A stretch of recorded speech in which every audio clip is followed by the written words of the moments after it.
Bonjour à toutes et à tous et bienvenue pour cette troisième et dernière émission de Good Morning NRF. Et oui, déjà le temps passe très vite et nous sommes ravis de vous avoir accompagné, de vous accompagner encore pendant une demi-heure en compagnie de Deloitte, notre partenaire qui va vous faire vivre également ces insights, ces décryptages. Alors justement, venons-en au fait. Pendant une demi-heure, qu'est-ce qui vous attend? Vous le savez maintenant, du décryptage avec Yannick Franc de chez Deloitte qui va véritablement dresser un panorama des dernières tendances sur la troisième thématique du jour qui nous intéresse, tout l'aspect durable des innovations et du commerce durable.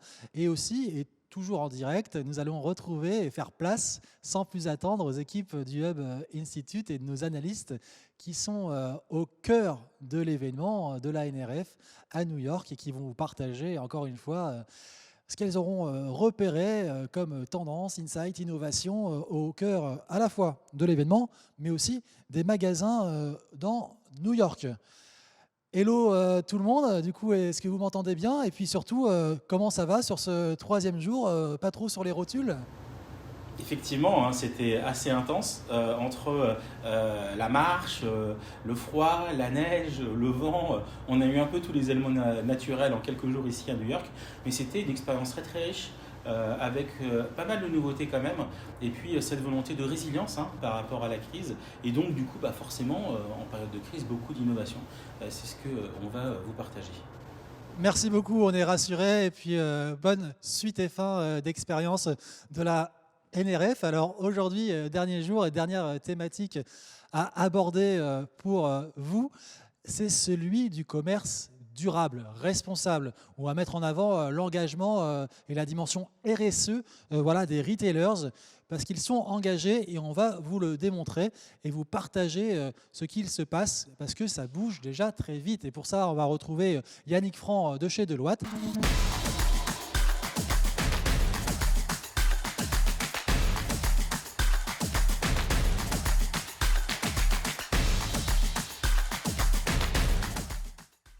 Dernière journée et troisième thématique, le commerce durable. Alors on retrouve notre partenaire Deloitte, incarné par Yann Franc, directeur associé en charge du secteur du retail.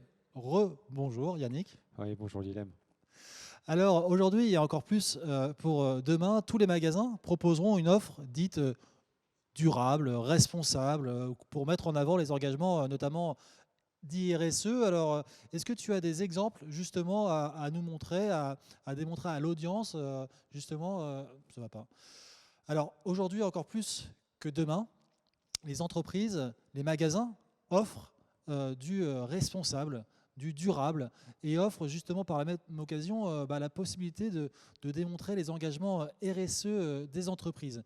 Alors, est-ce que tu as justement, Yannick, des exemples à nous partager, à partager à l'audience sur ces engagements des retailers aujourd'hui? Oui, alors deux exemples sur ce sujet-là. Le premier, un magasin que j'ai vu très récemment, Futurite, qui est un concept store luxe et responsable à Soho, qui met effectivement donc bien en avant son engagement. Et puis, un autre élément, l'augmentation du poids des prospectus digitaux avec un certain nombre de startups présentes ici sur le sujet. Alors merci, en effet, on voit évidemment que ça bouge. Nous pouvons en tout cas nous accorder pour dire qu'il y a trois grands enjeux. En tout cas, c'est ceux que vous avez détectés, me semble-t-il, chez Deloitte. Ceux à la fois de la traçabilité. C'est clair que ça correspond à une demande de plus en plus forte des consommateurs, j'allais dire. Les valeurs, l'éthique, la santé, et ce que ça regroupe. Et il y a aussi la seconde main qui a évidemment le vent en poupe. Est-ce que tu peux justement nous retracer un peu les grands enjeux autour de ces trois thématiques, s'il te plaît, Yannick? Oui, alors le premier, effectivement, la traçabilité. Alors pourquoi je le mets en premier? Parce qu'aujourd'hui, le législateur français et européen, il s'est emparé du sujet, surtout par rapport à l'industrie de la mode. La traçabilité, c'est la traçabilité des chaînes d'approvisionnement qui constitue aujourd'hui le socle de la transformation durable des marques de l'habillement et de la chaussure. La traçabilité en tant que telle n'est pas un aboutissement en soi, c'est plutôt un outil au service d'objectifs stratégiques. Il y a différentes initiatives, différents outils qui permettent aujourd'hui d'aller vers ce modèle et d'avoir une mode plus responsable. Et il y a deux grands types de plateformes qu'on peut observer au travers de différentes startups présentes au salon. La première, c'est les plateformes descendantes qui permettent de cartographier les fournisseurs d'une chaîne inconnue. Et puis, vous avez des plateformes ascendantes qui, elles, visent à remonter de l'information de chaînes déjà connues. Deuxième sujet dont tu as parlé, la notion de valeur éthique, de durabilité, de santé. Il est évident aujourd'hui que ces valeurs d'éthique occupent une place primordiale dans la décision d'achat. Et c'est d'autant plus vrai pour les jeunes générations. Et d'ailleurs, on a fait une étude sur la génération Z récemment et on se rend compte que c'est le facteur numéro 1 dans la décision d'achat pour eux, en tout cas en déclaratif. Si on fait un zoom peut-être sur un secteur en particulier, sur celui de l'alimentaire et le sujet de l'importance de la durabilité et de la santé, ce qu'on peut observer, c'est qu'aujourd'hui, les distributeurs alimentaires sont confrontés à une nouvelle ère dans laquelle la santé et la durabilité devient un des critères d'achat les plus importants avec le prix. On en a déjà parlé il y a 2-3 jours, le prix est un facteur important dans l'alimentaire, mais il y a d'autres choses aujourd'hui qui viennent s'ajouter à tout ça. On a fait une étude récemment, une étude de Deloitte, où on a observé que 64% des personnes interrogées ont indiqué que sur les 12 derniers mois, ils s'intéressaient davantage à l'influence de leur alimentation sur leur santé. Deuxième élément, c'est qu'on observe que 79% des répondants recherchent des informations sur les modes de vie sains. Ça montre bien que c'est une vraie tendance de fond aujourd'hui pour le consommateur d'aller chercher des informations et de faire attention à sa santé. La conclusion de cette enquête, c'était que lorsque les consommateurs doivent choisir, il y a 60% en moyenne qui choisissent la santé plutôt que le prix et 29% choisiront plutôt la durabilité plutôt que le prix. Tout ça est du déclaratif, mais c'est intéressant d'observer ce que pensent les gens et ce qu'ils déclarent sur le sujet. Pour répondre à ces nouvelles tendances, les distributeurs alimentaires, ils sont forcés de s'adapter. Et aujourd'hui, on observe des innovations sur le secteur, sur l'ensemble de la chaîne de valeur, des producteurs aux consommateurs. Par exemple, les producteurs, il y a des nouveaux outils connectés qui permettent d'être plus efficaces et de produire différemment. Sur la transformation des produits, on se rend compte qu'il y a une vraie volonté d'améliorer la qualité nutritionnelle. Pour les distributeurs, il y a l'augmentation de la distribution alimentaire en vrac, par exemple, la diversification des circuits courts. Et enfin, pour le consommateur, il y a l'accessibilité à l'information qui est bien plus facile avec, par exemple, des indications sur les produits ou des applications bien connues qui permettent aux consommateurs de savoir ce qu'ils mangent et les qualités nutritionnelles potentiellement des produits. Enfin, troisième sujet, la seconde main. Et peut-être un chiffre à donner, puisque je pense que c'est important. Le marché de la seconde main, on estime qu'il devrait doubler au cours des 3-4 ans à venir. C'est vous dire si le marché est important.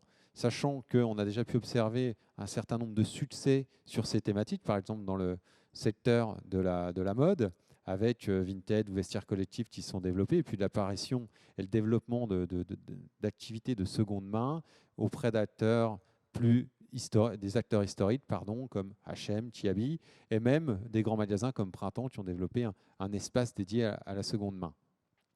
Et pour conclure peut-être sur ce sujet, c'est de se dire que la seconde main, effectivement, réel succès dans le secteur de la mode, mais ce n'est pas que dans le secteur de la mode, puisqu'on observe dans l'ameublement, dans le bricolage, dans les équipements sportifs et dans la high-tech, un développement fort de ce concept. Yannick, un grand merci de nous avoir accompagnés durant ces 3 jours.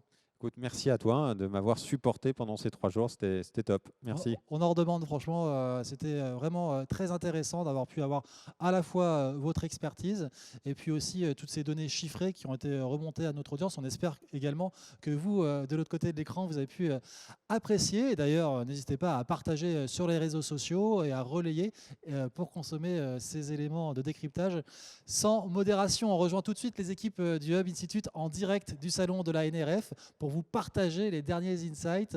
À vous, les équipes du Hub Institute. Et puis moi, je vous dis à tout à l'heure.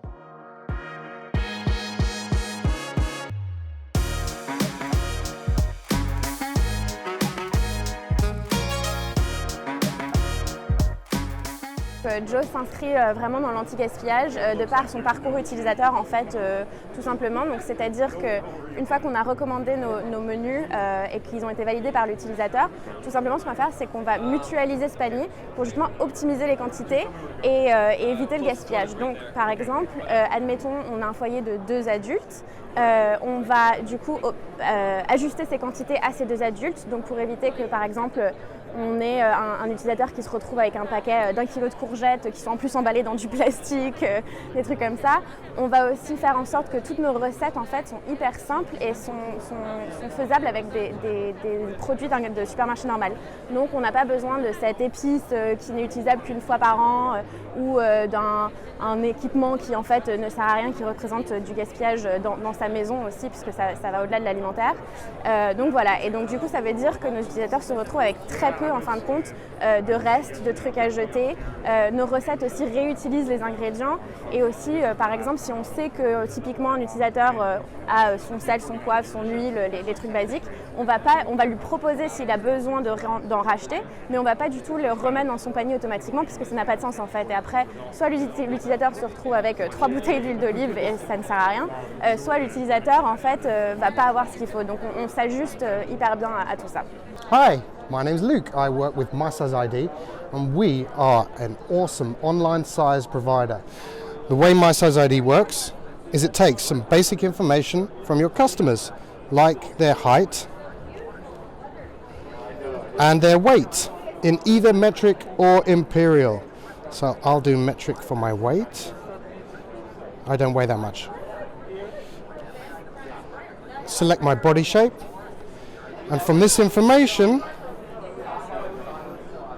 I receive a QR code. This is what we call our in-store solution. So now from that data, the QR code knows my body size. Right. So now what I'm going to do is I'm going to scan an item. Imagine I'm in a store. I've just given my basic information. It knows my body size. So I hit scan an item. I have a pair of pants that I have ready. And they have a barcode inside. So I'm just going to scan the barcode.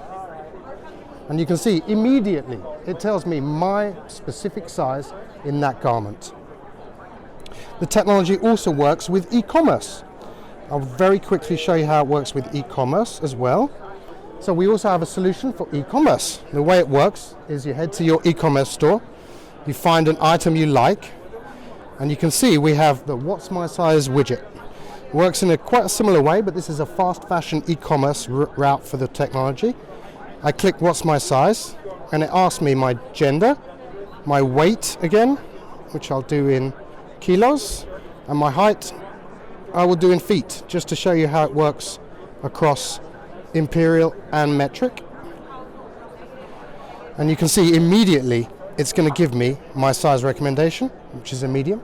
And we can also link into the inventory system, so we know how many are left of my size.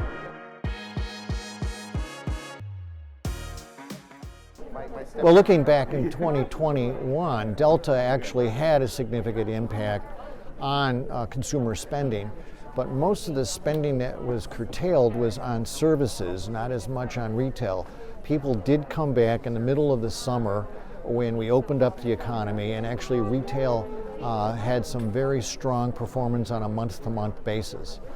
Later on, as we got into the fall, things changed a bit as the new variant came about. But the new variant is not as pernicious as the Delta variant has been. So right now, my view is that the current situation is that we're going to see a drag. We're seeing a little bit of a drag right now, and we'll see a little bit of a drag going into the first quarter. But my anticipation is that the worst is really behind us, and I think retail will be ready, willing, and able to respond accordingly. I'm not in a position to go into great detail, but there is no doubt that public companies especially have decided that they need to also be very much a part of the sustainable economy, and they're taking actions in terms of how they're producing things and how they're getting things made, I should say, and then how they are selling. certainly changes in how they're gift wrapping or boxing. All of those things are very important in terms of being concerned about the environment, but I'm sure that there's more details that you could find out through talking with some more other firms specifically.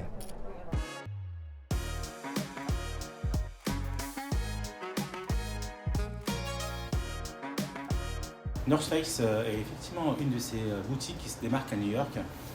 D'abord avec une offre assez exhaustive et en même temps cette volonté un peu comme beaucoup de plus en plus de un peu close the loop et du coup proposer à leurs clients existants de pouvoir rendre les vêtements usagés pour permettre le réemploi et permettre du coup de développer une économie circulaire. Donc c'est une initiative assez intéressante. Alors Puma, c'est un magasin qui est effectivement centré autour de l'expérience client avec des expériences assez immersives, la capacité de tester des chaussures et ainsi de suite. Alors oui, effectivement avec le Covid, certaines activités ont été stoppées pour le moment, mais en termes d'expérience, effectivement sur New York, c'est un des magasins qu'on trouve le plus intéressant pour avoir vraiment par univers développé des choses vraiment poussées avec l'intégration d'écran et autres.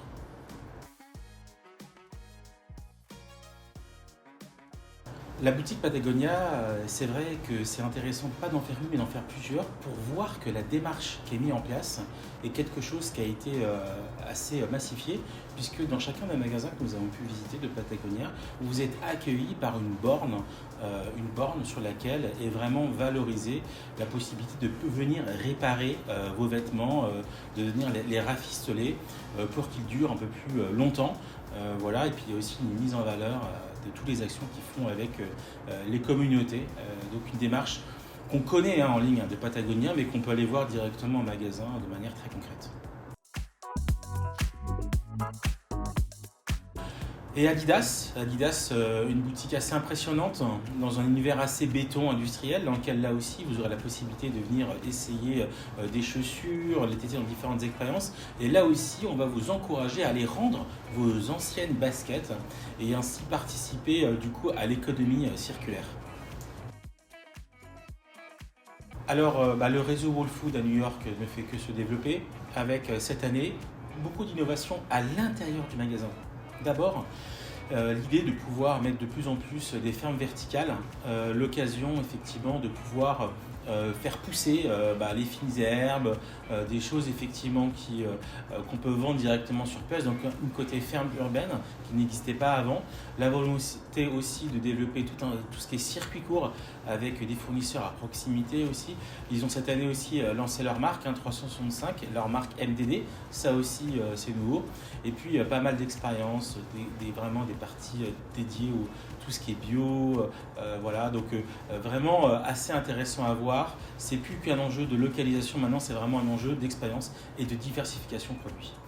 Chez Trader Joe, ce qui est vrai et ce qui est très intéressant, c'est d'avoir fait cette sélection de produits, cette sélection de produits un peu bio, sourcés, circuit court, cette volonté vraiment d'apporter au meilleur prix, et ça, c'est ça qui est intéressant, des produits de frais de qualité.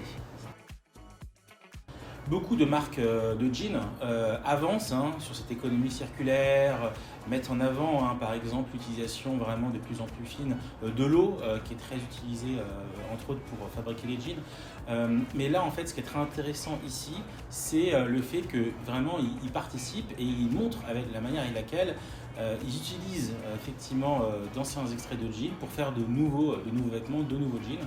Et donc là, on est concrètement rentré dans un cycle d'économie circulaire.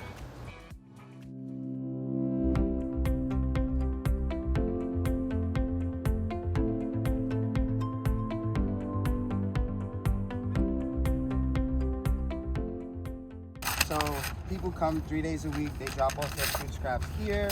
As they drop off their food scraps, we have a carbon-rich amendment nearby. This happens to be wood shavings, and we work with local woodworkers that make furniture without using treated wood or any chemicals that are hazardous to the soil. So we inspect their sites to make sure everything we get is really clean. We get the wood shavings and we add the wood shavings on top of the food scraps.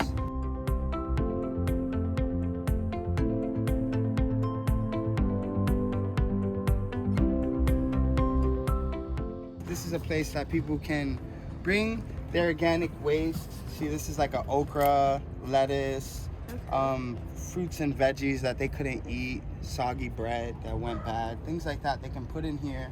When they do put it in, same as they would do over there, they would grab some wood shavings and put it into the container. Pretty cool. And this is actually something that kids really like to work with. So if you want to engage kids, I would go for like a smaller model, a shorter model. That way it's closer to the ground and kids can turn it. But I do have kids that are about, 4 feet that come and they sort of rotate this tumbler after they add the food scraps. And this is good because it mixes the material, it aerates the material, but it also gets them involved in the process, right? And then you can explain to them what's actually happening when you turn it. You're mixing the carbon-rich material with the nitrogen-rich material, and you're feeding the FBI. That's what we use to entertain them. And the FBI, you ask them what it is. A lot of people say, cops, it's the cops. And we go, no, fungus, bacteria, and insects. With the food that we're putting in the tumbler, we're feeding the fungus and the bacteria. And when the fungus and bacteria get to enough, colony size and they grow enough, they invite the insects because the insects are coming.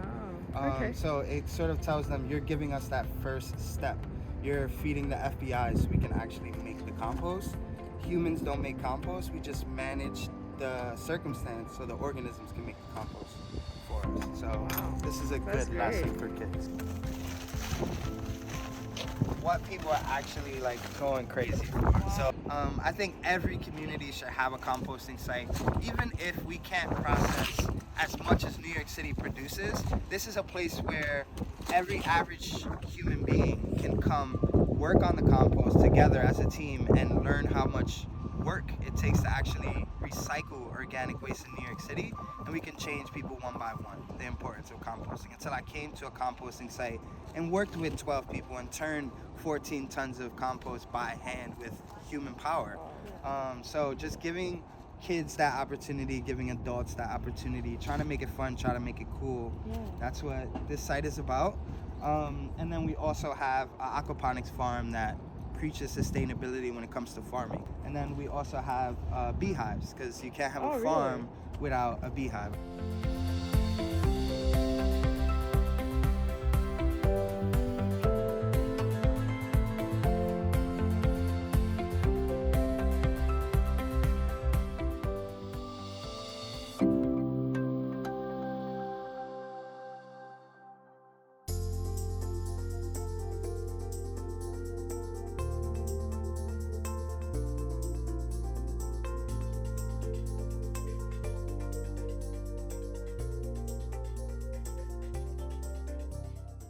One of the reasons we open stores, obviously, what's happening environmentally, climate change, etc.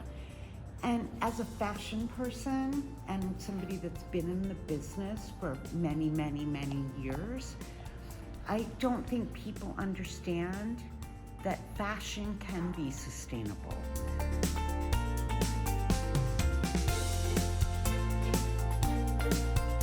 We all get shoe boxes. That's garbage. Yeah. Well, Yate did something really smart. They don't want you to throw it out. So they made the top a backgammon board, and they give you the chips and the dice. And if you don't know how to play backgammon, you can read the rules. Yeah. So then you would save the box, right? Yeah. It doesn't become garbage.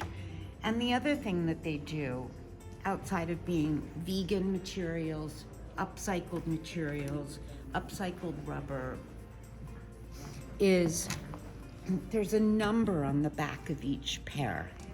So when you go on their website, you put in the number of the pair you bought, and they show you the tree that they planted.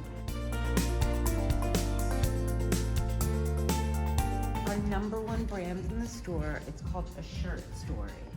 So what the designer, whose name is Sasha, does, so she found this sweater. It had a big stain in the center. She cut it out and sewed an old sweatshirt into the center of it. We sold this jacket to the actress Kate Hudson, but again, it's 2 pieces, and she does the tailoring beautifully. So this is what I'm talking about. Yeah. This is sustainable, upcycled but real fashion. Yeah, it's like setting a new trend of recycled and mixed different Exactly. items. Merci à tous de nous avoir suivis pendant ces 3 jours de Good Morning NRF et on vous donne rendez-vous à très bientôt. Voilà, c'était la dernière mission de Good Morning NRF, le 3e jour qui nous a permis, du coup, on l'espère en tout cas, de faire un véritable tour d'horizon de l'ensemble des tendances que nos équipes sur place auront détectées à la fois au cœur de l'événement et à la fois aussi en allant chasser les tendances dans les magasins de New York. On était ravis en tout cas de vous accompagner pendant ces 3 jours et on vous dit à très bientôt.